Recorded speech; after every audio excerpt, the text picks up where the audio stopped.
Greetings, YouTube. First off, my city yesterday got 18 inches of snow. For the metrically inclined, that's 45 centimeters. That's a lot of snow to get in one day. It took me only half an hour, however, to dig my car out, so that was kind of nice. And now for the news. So long as we have the Catholic Church in the world, I am never going to run out of topics.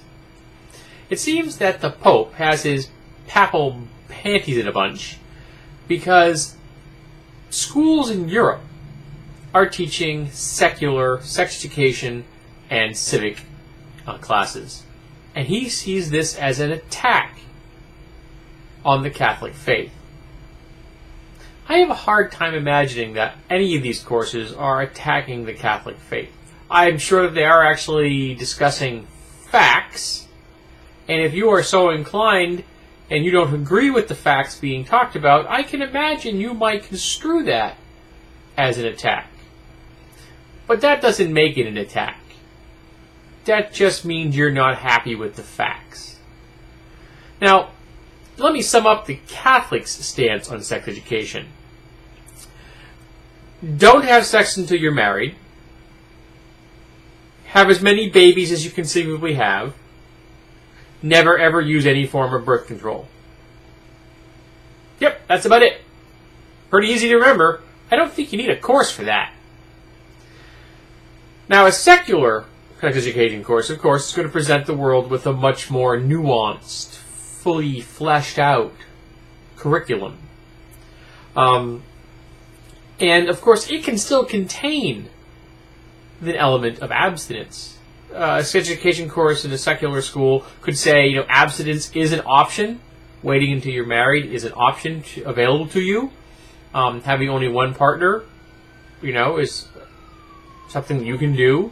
But it needs to go along with a fully fleshed out sex education course so that in the event that students decide, I don't want to wait until I'm married and I don't want to have just one partner, which would be particularly important if the people involved, the students involved, are gay and where they live they don't allow same-sex marriage. So a full sex education course is going to cover the entire spectrum and isn't going to have just one narrow point of view espoused by the Catholic Church. Now, I consider the Catholic Church's stance on sex education to be morally reprehensible, unethical, and an abomination.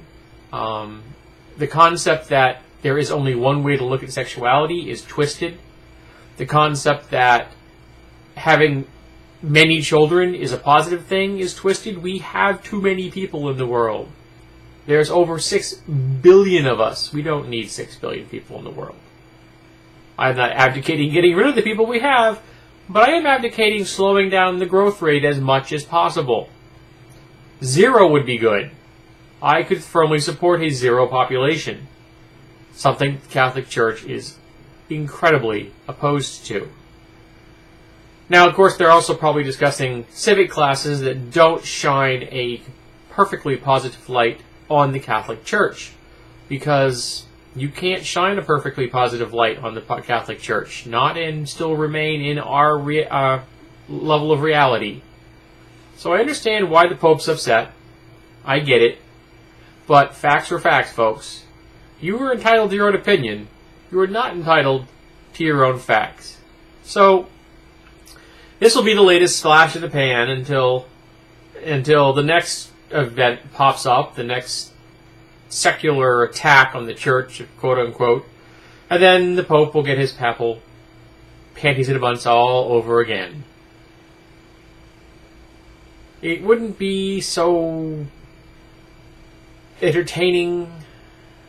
Yeah, I know it's not entertaining. I'm sorry. It's just boring and dull, and I wish the Pope would stop doing it. I wish he'd drag his ass out of the 12th century and into the 21st.